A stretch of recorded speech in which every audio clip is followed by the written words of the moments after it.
मैं नाविश को आपसे बात शुरू करूंगा। मैनपुरी और रामपुर यूँ तो बाई इलेक्शन है, और बाई इलेक्शन सरकारों की सेहत पे बहुत असर नहीं डालते, और जब इतने बड़े बहुमत से सरकार चल रही है तो वैसे भी कोई दिक्कत नहीं। और 24 में फिर चुनाव होना ही है लोकसभा का, तो मैनपुरी से जो भी जीतेगा उसके पास कार्यकाल साल सवा साल का ही होगा। लेकिन समाजवादी पार्टी के लिए इससे बड़ा इम्तिहान कोई नहीं हो सकता कि मुलायम सिंह और आजम खान के सीट पर क्या रिजल्ट आता है। जी बिल्कुल, क्या ये बड़ा इम्तिहान है और बहुत बड़ी चुनौती है, और मुझे लगता है ये आसान नहीं है। और मुझे पता नहीं क्यों ये नहीं लग रहा है कि शिवपाल जी विड्रॉ कर लें उस सीट पे, जिस तरीके से अभी तक रुख पता चला है। देखिए, मुझे लगता है कि शिवपाल जी के लिए ये आखिरी मौका था जब अखिलेश यादव उनको सम्मानजनक तरीके से मुलायम सिंह जी की सीट पे चुनाव लड़वाते। इस मौके के बाद शिवपाल कहीं के नहीं रहेंगे, ना उनको मौका मिलेगा, ना मुलायम सिंह यादव जी हैं, और ना ही वो अपने संगठन में अभी तक कुछ भी कर पाए हैं। ये आखिरी मौका, इसलिए शिवपाल जी मानेंगे नहीं। और शिवपाल जी एक ऐसा मोहरा है जो बीजेपी उनको लेकर समाजवादियों की, यादव परिवार की पॉलिटिकल, जो उनका अपना एक समाजवादी पार्टी, उसको के ताबूत की आखिरी कील साबित हो सकते हैं। हमारा मानना यह है कि बीजेपी ये दांव कर सकती है कि अगर शिवपाल असंतुष्ट रहते हैं और इस जिद पे उनकी जिद ये जारी रहती है कि उनको नेताजी की सीट पे चुनाव लड़वाया जाए, और बीजेपी इस बीच में उनको टिकट देके भाजपा से चुनाव लड़वा देती है, और समाजवादी पार्टी के लिए बड़ी मुश्किल होगी, और ये बीजेपी की बड़ी कामयाबी होगी अगर ऐसा हो गया, और ऐसा हो सकता है मेरी जानकारी। ठीक है नवेद भाई, मैं मुर्तजा अली के पास चलूंगा, उनसे हाँ नाम जवाब ले लूंगा। लेकिन एक बात मैं कहूं कि राजनीति में 2-2-4 की जरूरत नहीं पड़ती। उनने अभी पिछले चुनाव में नेताजी लड़े चुनाव मैनपुरी से,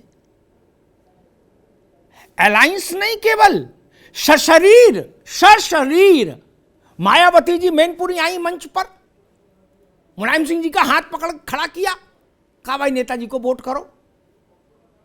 इतना होने के बाद 90-91 हजार वोट से मुश्किल से जीत मिली थी। इसलिए कोई मैनपुरी कोई सेफ हो नहीं। मुलायम सिंह जी से कद का नेता, मायावती से अलायंस, उसके बाद जीते कितने से? 90 हजार से। तो अगर शाक्य उम्मीदवार बीजेपी उतार देती है और शिवपाल यादव की मन से सिंपैथी भी उसके साथ हो जाए तो बहुत है। इस मैनपुरी लोकसभा कॉन्स्टिट्यूंसी में 2 विधानसभा सीटें बड़ी महत्वपूर्ण है। पता नहीं लोग उसको कितना स्मरण कर रहे हैं इस वक्त के नहीं। एक सीट खुद अखिलेश जी की है, करहल, और दूसरी सीट शिवपाल यादव की है, जसवंत नगर। ये भी बड़ा पेच है, इसको भी ध्यान में रखना होगा। मुर्तजा अली नावेद शिको कह रहे हैं कि आखिरी मौका है, बाद में बातें बातें बचेंगी, यादें बचेंगी, एल्बम देखो पुराना। जो कुछ है मैनपुरी का यही चुनाव है, इसमें शिवपाल यादव जो भी स्टैंड ले सकते हैं। उसके बाद उनके पास ऐसा अवसर नहीं होगा कोई जिसमें वो कोई दांव खेल पाए और उस दांव की चर्चा हो, उस दांव का महत्व हो। क्या लगता है आपको मुर्तजा अली?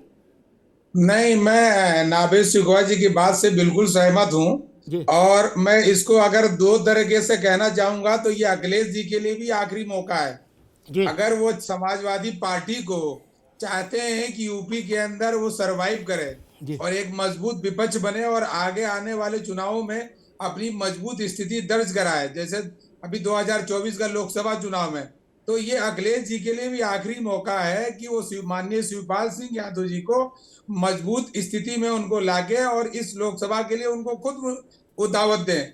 क्योंकि इस कलयुग में एक भाई का कर्तव्य जिस प्रकार से माननीय शिवपाल सिंह यादव जी ने देखो मुर्तजा बाबू, अब ये कलयुग और राम लक्ष्मण ये सब बातें तो दो छोड़ो, इन बातों में क्या रखा? अच्छा कोई भी नहीं हो सकता है।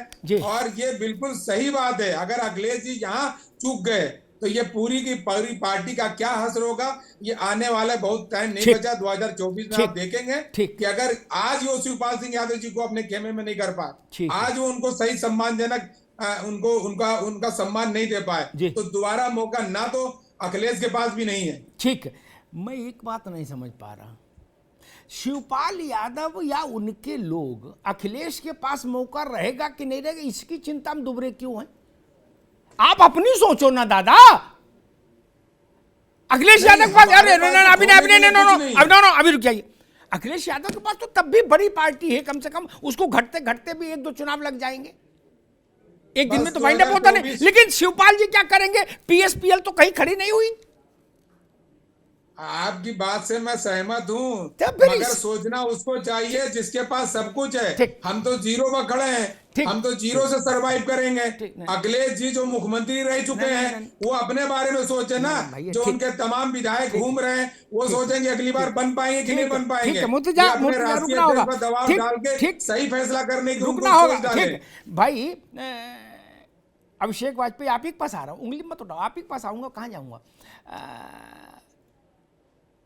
शिवपाल जी की पार्टी कह रही है कि हमारी छोड़ो, हम तो जो लुटे पिटे सो लुटे पिटे, चलो हम तो जीरो पे आ गए, लेकिन जिनके पास 2-4 आना बचा उनकी सोचो, उनके लिए आखिरी मौका है, नहीं तो वो भी हमारे जैसे हो जाएंगे। जो उन्होंने नहीं कहा वो मैं कह दे रहा हूं, उनका कहना कि नहीं तो वो भी हमारे जैसे हो जाएंगे। दोनों सरसैया घाट पे गंगा नहाओ, वहीं आलू भूनो और वहीं खाओ और सो जाओ, ये कह रहे हैं। मतलब हिंदी में सरल भाषा में अर्थ ये है भैया, यूपी भाषा में गांव देहात का आदमी समझ ले। क्या घोड़ा गाड़ी बंगला तो चलेगा, वो तो मान लो परमानेंट है सबके पास, वो तो उतनी व्यवस्था तो सब हो ही गई, लेकिन बाकी झांकी नहीं रहेगी। ये बात समझ में आई अभी निकल के। अभिषेक बाबू, मैं आदरणीय अमिताभ जी, मैं बिल्कुल आप जो बात मुर्तजा जी की बात को आपने अपने शब्दों में कह दी, क्योंकि आप वो बात कहना चाह रहे थे। और मुर्तजा जी की तो नाराजगी है, ठीक है, वो हमारे भाई हैं। देखिए, सबसे बड़ी चीज की मैं उनको इस बात को आश्वस्त करा दूं कि वो कहीं आदरणीय चाचा जी कहीं पे भी अलग नहीं है, इस बात को वो समझ लें। वो आज भी विधायक हैं, वो भी समाजवादी पार्टी से विधायक हैं, इस बात को समझना चाहिए। दूसरी चीज मैं इनकी बात का जवाब ये देना चाहता हूं कि अकेले समाजवादी पार्टी एक ऐसी पार्टी है जिसने भारतीय जनता पार्टी को टक्कर दिया है, और सबसे आप देखिए तकरीबन 111 से लेकर के 121 तक में आ सकते थे, लेकिन 111 विधायक 112 विधायक तो हमारे भी रहे हैं। तो आप ये बात नहीं कह सकते। लोगों का जनाधार, लोगों का आशीर्वाद, प्रेम आदरणीय अखिलेश यादव जी को प्राप्त हुआ है। तो आप ये कदापि ना कहें कि वो नेता है कि नहीं है, वो राष्ट्रीय अध्यक्ष है समाजवादी पार्टी के, और उनके ही बलबूते, कार्यकर्ताओं के बलबूते ये पार्टी का अस्तित्व है और आगे बना रहेगा। आने वाले दिनों में भी आप देखेंगे। दूसरी बात, सबसे बड़ी चीज देखिए, चुनाव जीतना हारना एक अलग चीज होती है, लेकिन हम उसको चलाते किस तरीके से हैं, बुनियादी मुद्दों को उठाते किस तरीके से, यह सबसे बड़ी बात है। आप मैं उदाहरण के तौर पे कहना चाहूंगा कि देखिए, मैनपुरी की सीट की आप बात कीजिए, या फिर अगर आदेश आते हैं तो उसके बाद रामपुर की बात आएगी, लेकिन मैनपुरी की सीट कोई आम सीट नहीं है। हमारा गर्व जो आदरणीय नेताजी थे वहां से ताल्लुक रखता है, और वहां पे सीट समाजवादी पार्टी की होगी, ये मैं आपको गारंटेड बता सकता हूं। ठीक, क्योंकि समाजवादी पार्टी के कार्यकर्ताओं से लेकर के जनादेश आपने देखा कैसे आत्मीय सम्मान वहां पे जुड़ा था, और समाजवादियों के साथ जुड़ा रहेगा।